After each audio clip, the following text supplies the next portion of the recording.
آج آپ کے سامنے 3 احادیث رسول صلی اللہ علیہ وآلہ وسلم مختصر تشریح کے ساتھ رکھنا چاہوں گا، اور مجھے امید ہے کہ ان احادیث میں جو روشنی، نور، برکت اور اجالے ہیں وہ ہماری زندگی میں بہت ساری تبدیلیوں کا سبب اور بہت ساری پریشانیوں کو مٹانے کا ذریعہ اور سرور باطن کا ایک بہت بڑا سبب و ذریعہ ہوگا۔ حضرت عبید اللہ بن محسن الانصاری رضی اللہ تعالی عنہ فرماتے ہیں کہ اللہ کے محبوب علیہ السلام نے ارشاد فرمایا، من اصبح منکم آمنا فی سربہ، جس نے صبح اس حال میں کی کہ وہ بالکل امن میں تھا، اس کے ماحول میں، اس کے قبیلے میں، اس کے گھر کے اندر چین اور قرار تھا، کوئی ناگہانی آفت نہیں تھی، کوئی ایسی چیز نہیں تھی کہ جو اٹھتے ہی اس کو بے چینی، پریشانی اور دکھ اور تکلیف دیتی، بد امنی نہیں تھی، وہ آرام کے ساتھ اٹھا، سکون اور طمانینت کے ساتھ اس نے صبح کا آغاز کیا، معافن فی جسدہ، اور اس کے جسم کو کوئی بیماری نہیں تھی، اللہ نے اس کو عافیت سے رکھا، وہ صحت کے ساتھ اور امن کے ساتھ بیدار ہوتا ہے، اندہ قوت یوم ہی، اور اس دن کی ضرورت کا کھانا اس کے گھر میں موجود تھا۔ یہ تیسری چیز اللہ کے محبوب علیہ السلام نے ارشاد فرمائی، فَكَأَنَّمَا حِیزَتْ لَهُ الدُّنْیَا بِحَذَافِیرِہَا، تو فرمایا کہ دنیا تمام تر پہلوؤں کے ساتھ، اپنی تمام تر خوبیوں کے ساتھ اس کے ہاں جمع ہے، یعنی اس کو پھر کوئی کمی نہیں ہے اگر اس کو یہ 3 چیزیں میسر آ گئیں۔ سب سے پہلی چیز کہ صبح اٹھا تو اس کے گھر میں امن تھا۔ انسان کی بنیادی ضرورتوں میں سے ایک ضرورت امن ہے۔ بد امنی، بے چینی اور معاشرے کے اندر پھیلا ہوا انتشار، یہ بہت اذیت ناک ہوتا ہے، اور اگر انسان کو اپنی جان کا بھی خطرہ ہو تو اب مجھے آپ بتائیے کہ باقی چیزیں تمام کی تمام میسر بھی ہوں تو ان سے تلذذ تو حاصل ہی نہیں کیا جا سکتا۔ تو انسان کی بنیادی ضرورت امن ہے، اور پھر اگر صحت نہیں ہے تو ڈھیر ہوں دولت کے تو وہ کس کام کے۔ اور تیسری بات کہ انسان کے پاس صحت بھی ہے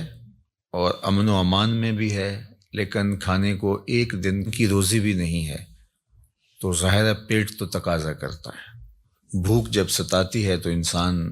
اس کے لیے بے چین ہو جاتا ہے۔ اب کوئی شخص صبح جب بیدار ہوا تو تینوں چیزیں اسے میسر تھیں، ایک تو امن و امان کی صورتحال تھی، دوسری چیز ارشاد فرمائی کہ وہ اپنے جسم میں کوئی بیماری نہیں پاتا تھا، خیریت کے ساتھ اٹھا، عافیت کے ساتھ بیدار ہوا، اور تیسری بات ارشاد فرمائی کہ اس کے پاس ایک دن کا کھانا موجود تھا۔ تو فرمایا کہ اس کو دنیا کی کوئی کمی نہیں ہے، وہ شکوہ نہ کرے کہ میرے پاس کچھ ہے نہیں۔ یہ تینوں چیزیں مل گئیں تو اللہ نے اس کی جھولیاں بھر دی ہیں۔ آج کا انتظام اس نے تمہارے لیے کر دیا ہے نا، تو کل کا بھی ہو جائے گا۔ آج اگر صحت ہے تو اللہ کل بھی عطا کر دے گا۔ آج اللہ جل شانہ نے امن اس کے لیے میسر فرمایا ہے تو کل کا دن بھی اس سے توقع رکھنی چاہیے کہ ایسے ہی گزرے۔ تو یہ 3 چیزیں اگر میسر ہیں اور پھر بھی انسان شکوے کی زبان کھولے تو وہ اس کو ناشکرہ کہا جائے گا، اور اگر کوئی ان چیزوں کے میسر آنے پر اللہ کا شکر گزار ہو اور اس کا سر اللہ کے حضور شکرانے میں جھک جائے تو اللہ اس کو اور زیادہ رحمتوں سے نوازنے والا ہے۔ تو یہ ایک تو اس حدیث میں ہمیں توکل سکھایا گیا، اللہ تعالیٰ جل شانہ پر راضی رہنے کا سبق دیا گیا، خام خواہ ہمیں واویلا کرنے سے منع کیا گیا۔ آپ اپنی سہولت، اپنی طاقت کے مطابق رزق کمانے کے اندر مشغول رہ سکتے ہیں، لیکن اپنے آپ کو اتنا تھکا لینا اس کے لیے کہ زندگی ہی تلخ ہو جائے، یہ کوئی دانش مندی نہیں ہے۔ آج کی تاریخ میں جو ہمارے ساتھ جڑی ہوئی ضرورتیں ہیں، ان میں سے بہت ساری ضرورتیں ایسی ہیں کہ جو خود ساختہ ہیں، وہ ہماری ذاتی طور پہ خود ساختہ جڑی ہوئی چیزیں ہیں، یا معاشرت نے خود ساختہ چیزوں کا اتنا بوجھ ہمارے اوپر لاد دیا ہے کہ وہ ہمیں کرنا پڑ رہا ہے۔ اگر معاشرہ اللہ کے رسول صلی اللہ علیہ وآلہ وسلم کے بتائے ہوئے طریق کے مطابق سادگی اختیار کرتا ہے اور میانہ روی کے ساتھ وہ زندگی بسر کرتا ہے، تو ان حالات کے اندر بھی زندگی تلخ نہیں ہے۔ لیکن چونکہ ہم دیکھتے ہیں دوسروں کو اور ان کی دولت، ان کا مال، ان کو میسر نعمتوں کے ساتھ اپنا موازنہ کرتے ہیں، اور پھر اپنے آپ کو خام خواہ تھکانے لگ جاتے ہیں اور ایک اذیت میں مبتلا ہو جاتے ہیں۔ تو فرمایا کہ جس کو اس حال میں صبح ملی کہ وہ امن و امان میں تھا، اس کے جسم کو کوئی بیماری نہیں تھی، اور اس کے پاس اس دن کا کھانا موجود تھا، تو اللہ تعالیٰ نے گویا اس کو دنیا کی ساری نعمتیں عطا کر دی ہیں۔ یہ نصیب ہو گیا تو وہ اللہ کا شکر بجا لائے۔ حضرت عبداللہ بن عمر بن عاص رضی اللہ تعالیٰ عنہ سے مروی ایک روایت جو امام مسلم نے اپنی سند کے ساتھ روایت فرمائی ہے کہ ان رسول اللہ صلی اللہ علیہ وآلہ وسلم قال، اللہ کے محبوب علیہ الصلاۃ والسلام نے ارشاد فرمایا، قد افلح من اسلم،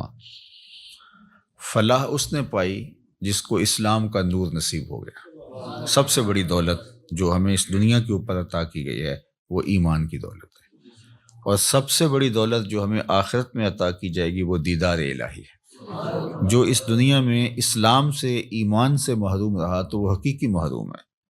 ہوا میں اڑے، چرخ پہ جھولے، دنیا کی ساری مال و دولت کا مالک بن جائے اور عالی منصبوں کے اوپر فائز المرام رہے، دنیا اس کو سیلوٹ کرے، عزت وقار کی مسند پہ بیٹھا ہو، دنیاوی اعتبار سے وہ ہواؤں میں اڑتا پھرے،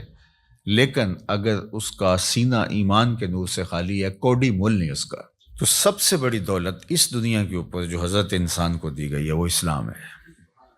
ایمان کی دولت ہے۔ تو اللہ کے محبوب نے فرمایا قد افلح من اسلم، فلاح اس نے پائی جس کو اسلام مل گیا۔ اللہ اکبر۔ یہاں لفظ جو استعمال کیا گیا ہے وہ افلح ہے، یعنی وہ کامیاب ہوا۔ فلاح کا لفظ جو ہے یہ بہت جامع لفظ ہے، اور ہم سب لوگ اس لفظ سے اچھی طرح آگاہ ہیں، شناسا ہیں۔ ہر روز ہمیں ہر نماز کے لیے پکاری گئی اذان میں 2 مرتبہ دعوت فلاح دی جاتی ہے، حی علی الصلاۃ، حی علی الفلاح۔ تو ہمیں کامیابی کی طرف بلایا جاتا ہے، اور فلاح دنیا اور آخرت دونوں جہانوں کی کامیابی کے لیے بولا جاتا ہے۔ تو دنیا میں بھی وہ سرخرو اور کامیاب ہو گیا، اور آخرت میں بھی سرخرو اور کامیاب ہو گیا۔ کون؟ جس کو اسلام کا نور دیا گیا۔ اور اس کے مقابلے میں کافر نقصان میں ہے، اس نے فلاح نہیں پائی، چاہے اس نے دولت کے جتنے مرضی ڈھیر جمع کر لیے، تو وہ خسران میں ہے، فلاح میں نہیں ہے۔ وَقَانَ رِزْقُهُ كَفَافًا، ایک تو اس کو اسلام ملا، اور دوسرا اس کے پاس گزارے کا رزق میسر تھا، اس کی ضرورت اس سے پوری ہو رہی تھی، وہ فاقوں سے مر نہیں رہا تھا، اس کی ضرورتیں پوری ہو رہی تھی، اس کا بدن برہنہ نہیں تھا، بدن ڈھانپنے کے لیے کپڑے میسر تھے، پرانے سے ہی، بہت مہنگے نہیں، واجبی سے ہی صحیح، اس کو جو ضروریات زندگی ہے وہ میسر ہیں، اور گزارے کا رزق اللہ تعالیٰ نے اس کو عطا کر دیا ہے۔ یہ 2 چیزیں ہوں، اسلام کی دولت اور گزارے کا رزق۔ اب تیسری بات کیا فرمائی؟ وَقَنَّعَهُ اللَّهُ بِمَا آتَاهُ، اللہ جل شانہ نے اس کو یہ جو عطا کیا ہے اس پر وہ مطمئن ہے، اور اس پر وہ قناعت کرتا ہے، اس پر وہ راضی ہے کہ مالک تو نے مجھے جس حال میں رکھا ہے میں واہ واہ خوش ہوں اس پر۔ اللہ اکبر۔ تو ایسا شخص کامیاب ہو گیا، یعنی ایمان کا نور نصیب ہے، اسلام کی دولت میسر ہے، اور ضرورت کی روزی اس کو نصیب ہو جاتی ہے، اور اس پر وہ راضی بھی ہے، اس پر وہ قانع بھی ہے، خوش ہے کہ مالک میں تیری تقسیم پہ راضی ہوں۔ اللہ سے زیادہ کی اگر وہ طلب کرے اور کوشش اور سعی کرے تو شریعت اس سے بھی نہیں روکتی، لیکن جتنا اس نے عطا کر رکھا اس پہ بھی تو راضی رہے، اس پہ بھی تو خوش رہے۔ اگر نہیں خوش رہے گا تو کیا کرے گا؟ اللہ نے تو جو مقسوم اس کے لیے کیا ہے، جو لکھا ہے وہی ملے گا اس کو، تو اب وہ الٹی چھلانگیں بھی لگائے تو کچھ نہیں کر سکتا۔ تو وہ کوشش کرے، اللہ سے دعا مانگے، اس کی ضرورتیں بڑھ رہی ہیں تو وہ کہے مالک میری ضرورتیں بڑھ رہی ہیں تو مجھے اس کے لیے اپنی جناب سے رزق بھی وسیع عطا کر دے، تو اس میں کوئی حرج نہیں ہے۔ اس کے لیے اپنے کام کو، کاروبار کو پھیلانے کی سعی کرے، کوشش کرے، لیکن اپنے اوپر مسلط نہ کر لے۔ یہ اس کے ذہن، دل، دماغ میں ہونا چاہیے کہ مالک جہاں تو مجھے رکھے گا میں رہوں گا وہاں راضی، لیکن تو کرم کر کے مجھے اور زیادہ عطا کر دے۔ تو پھر وہ جس حالت میں ہے اس حالت میں بھی خوشی کے ساتھ زندگی بسر کر رہا ہوگا، اور اللہ اس کی حالت اگر بہتر فرما دے تو اس میں بھی اس کو خوشی اور شکر کی کیفیت نصیب ہوگی۔ اور اگر وہ قناعت کا نور نہیں پائے گا تو وہ جس حالت میں ہے اس حالت کے اندر بھی وہ دکھی، پریشان، ہر وقت ٹینشن میں ہوگا۔ اور اگر اس کو زیادہ بھی عطا کر دیا گیا تو یہ جو بیماری اس کو لگ گئی، ناشکری کی، ہر وقت عدم اطمینان کی، وہ آگے چلا گیا، میں بہت پیچھے رہ گیا ہوں، تو آگے تو بہت سارے لوگ ہیں، تو وہ کبھی بھی اس مرض سے چھٹکارا نہیں پا سکے گا۔ وہ کروڑ پتی بھی ہو جائے گا، ارب پتی بھی ہو جائے گا، لیکن اس کے نفس کی کمینگی ختم نہیں ہوگی۔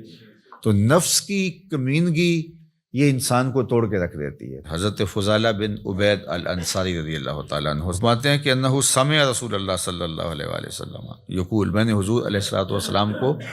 فرماتے ہوئے سنا تھا، طوبی لمن ہدی الی الاسلام، جس کو ہدایت اسلام نصیب ہوئی اس کو مبارک ہو۔ ایک تو طوبہ سے حضور نے مبارک دی، اور شارحین نے لکھا ہے کہ طوبہ جنت کا درخت بھی ہے، تو حضور نے فرمایا اس کو جنت کا وہ درخت نصیب ہوگا۔ اور جنت کا درخت کوئی ان درختوں کی طرح تھوڑا ہے کہ ایک جگہ پہ ہو اور تھوڑا سا سایہ ہو۔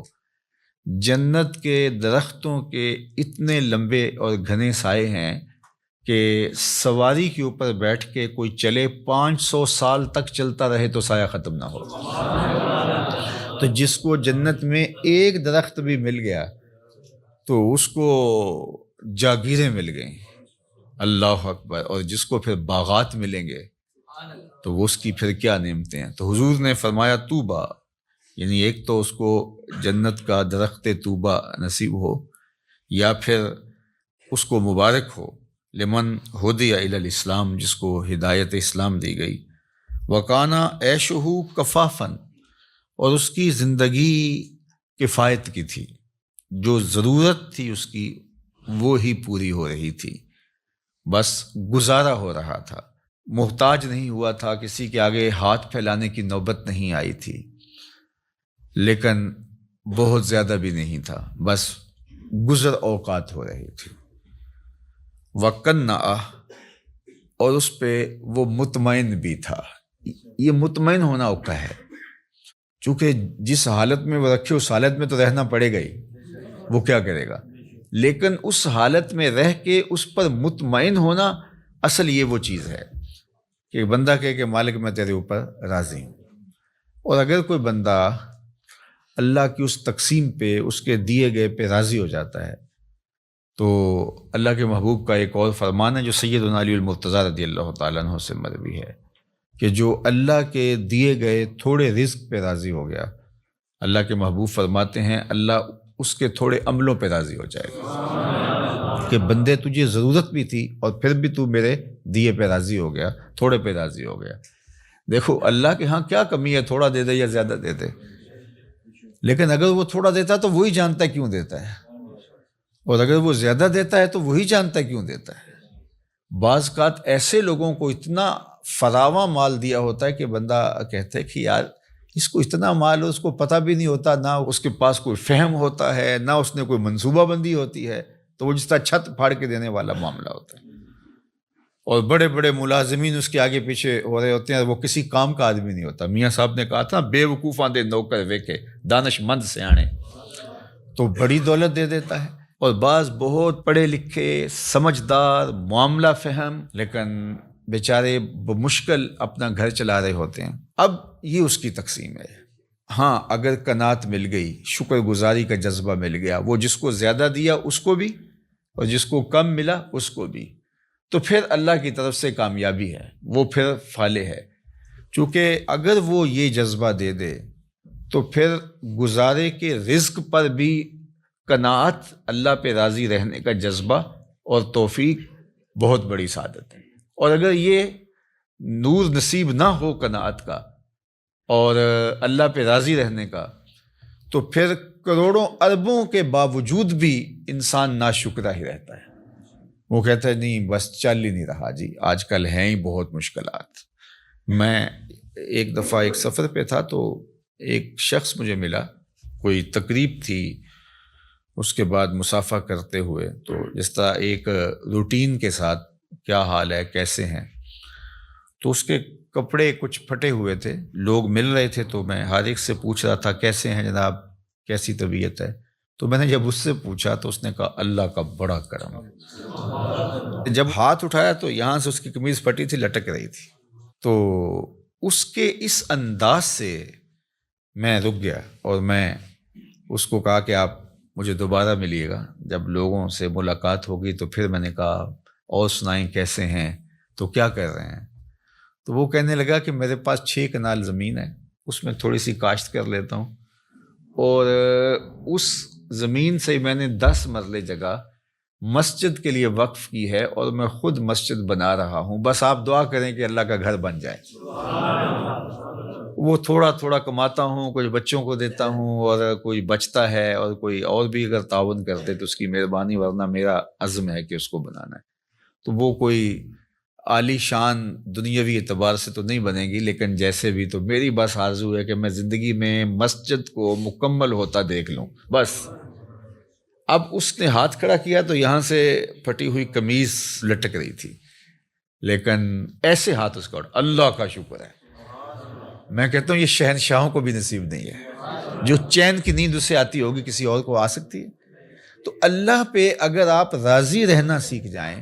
تو پھر جس حالت میں ہوں گے تو اللہ آپ سے راضی ہو جائے گا، اور اگر نہیں سیکھیں گے تو اربوں خربوں کے بعد بھی وہ بعض کروڑ پتی ارب پتی ان سے رواجن ہی پوچھتے ہیں جناب کیسے حال ہے، وہ کہتے ہیں چل ہی رہا ہے، اور وہ کہتے ہیں اللہ کا فضل ہے۔ تو اس کے چہرے کے اوپر پھیلی ہوئی خوشی، اس کی جو باڈی لینگویج ہے وہ بتا رہی ہے کہ یہ شخص کتنا خوش ہے اپنے رب پہ، اور دوسرے کی باڈی لینگویج بتا رہی ہے کہ یہ کروڑوں اربوں کمانے کے باوجود، حالانکہ جب مہنگائی ہوتی ہے حالات تلخ ہوتے ہیں تو ان لوگوں کی اور چاندی ہو جاتی ہے، لیکن وہ کہتا ہے بس چل ہی رہا ہے، یعنی اس کی آواز ہی نکلی چل ہی رہا ہے۔ تو اس لیے اللہ پہ راضی رہنے کا مزاج پیدا کریں۔ اس نے یہ تھوڑا کیا کہ ہمیں زندگی دے دی، اس کا یہ تھوڑا کرم ہے کہ اس نے ہمیں صحت عطا فرمائی، اس کا یہ کتنا کرم ہے کہ اس نے ہمیں اسلام کا نور اور جمال عطا کیا۔ باقی ہماری ضرورتیں تو پوری ہو رہی ہیں، ہمارے اوپر تو اس کا کرم می کی طرح برس رہا ہے، یہ تو ہمارے مطالبے زیادہ ہیں، ہماری خواہشیں بڑھ گئی ہیں، اس لیے ہم پریشان ہو جاتے ہیں، ہم دائیں بائیں دیکھتے ہیں۔ دیکھیے جو جانور ہیں ان کو جتنا دانہ چاہیے ہوتا ہے، جتنا چارہ چاہیے ہوتا ہے، یا گوشت خور جانور ہیں ان کو جتنا چاہیے ہوتا ہے روز اتنا لیتے ہیں اور مطمئن، اور اپنی کچھار میں، اپنے گھونسلے میں، اپنے گھر میں چلے جاتے ہیں، بات ختم۔ انسان کے لیے مسئلہ یہ ہے کہ یہ جمع کرنے کے چکر کے اندر پریشان ہو گیا ہے۔ دنیا کے اوپر صرف 2 مخلوقیں ایسی ہیں جو رزق جمع کرتی ہیں، ایک انسان، دوسری چیونٹی۔ اس کے علاوہ جتنی بھی مخلوقیں ہیں، چاہے وہ پانی کی ہیں، وہ مخلوقیں خشکی کی ہیں، ہواؤں میں اڑنے والی ہیں، کوئی اپنا رزق جمع نہیں کرتا۔ ہم کتنا کھاتے ہوں گے، لیکن یہ ہاتھی کتنا روز کھاتا ہے؟ بڑی مچھلیاں، وہیل مچھلیاں ہیں، یہ اتنا کھاتی ہیں ٹنوں کے حساب سے، اور اللہ اس پانی میں ان کے لیے وہ میسر فرما رہا ہوتا ہے۔ یہ ہنس پرندہ جو ہے یہ خالص سچے موتی کھاتا ہے، اور دنیا کے اندر لاکھوں کروڑوں ہنس پائے جاتے ہیں، اور اللہ روزانہ پیٹ بھرنے کے لیے ہر ایک کو سچے موتی فراہم فرماتا ہے۔ تو ہم تو خام خواہ پریشان ہو گئے۔ ہاں ہمیں سعی کرنے کا کہا گیا ہے، محنت کرنے، وہ پرندہ بھی اڑ کے جاتا ہے، شیر بھی اپنی کچھار سے نکل کے شکار کرتا ہے، سائی وہ بھی کرتا ہے۔ تو اللہ جل شانہ ہمیں قناعت کا نور عطا فرمائے، اور اس نے ہمیں جس حالت میں رکھا ہے اس میں کامل مکمل اطمینان عطا کرے، ہماری ضرورتوں کو اپنے فضل سے پورا فرمائے، اور اس معاشرے کے اندر جس طرح معاشرتی نظم بن گیا ہے تو ہماری کچھ مجبوریاں ہیں، کسی نے بیٹیوں کی شادیاں کرنی ہیں تو ظاہر ہے کہ وہ چاہے بھی کہ میں بالکل سادگی سے کروں، لیکن ادھر سے مطالبے اور بہت کچھ ہیں، ہم اچھی طرح اس کو سمجھتے ہیں، تو اللہ اپنے کرم سے ہمارے لیے آسانیاں پیدا کرتے ہیں۔ لیکن جو بات کہنے کی ہے وہ یہ ہے کہ اگر یہ ساری ضرورتیں ہمارے ساتھ جڑی ہوئی ہیں اس معاشرت میں رہنے کی وجہ سے، تو وہ پورا کرنے کی کوشش ضرور کریں، لیکن اس دل کو قناعت سے خالی نہ ہونے دیں۔ اللہ سے جو اطمینان ہے اس کو کبھی ضائع نہ ہونے دیں۔ باقی یہ اگر ضرورتیں بڑھ گئی ہیں تو یہ معاشرے نے بڑھائی ہیں، ہماری ضرورتیں وہ پوری کر رہا ہے، اور ہم جو کہتے ہیں ہم پیچھے رہ گئے تو ہم کچھ لوگوں کو آگے دیکھ کے کہہ رہے ہیں کہ ہم پیچھے رہ گئے، ورنہ ہماری ضرورتیں وہ پوری کر رہا ہے۔ اور اس پر اللہ کے محبوب علیہ الصلوۃ والسلام نے ایک بڑی خوبصورت ایک بات ارشاد فرمائی، انظروا الی من هو اسفل منکم، فرمایا اپنے نیچے دیکھو، نیچے دیکھنا شروع کر دو گے تم سکون میں آ جاؤ گے، اور جب آپ اوپر دیکھو گے تو آپ جہاں بھی چلے جاؤ گے تو کوئی اور اوپر ہوگا، تو اس کو دیکھو گے تو آپ کہو گے کہ میں پیچھے رہ گیا ہوں۔ حتیٰ کہ وہ جو دنیا کے ٹاپ 10 لوگ ہوتے ہیں، دنیا کے 10 امیر ترین لوگ، تو وہ بھی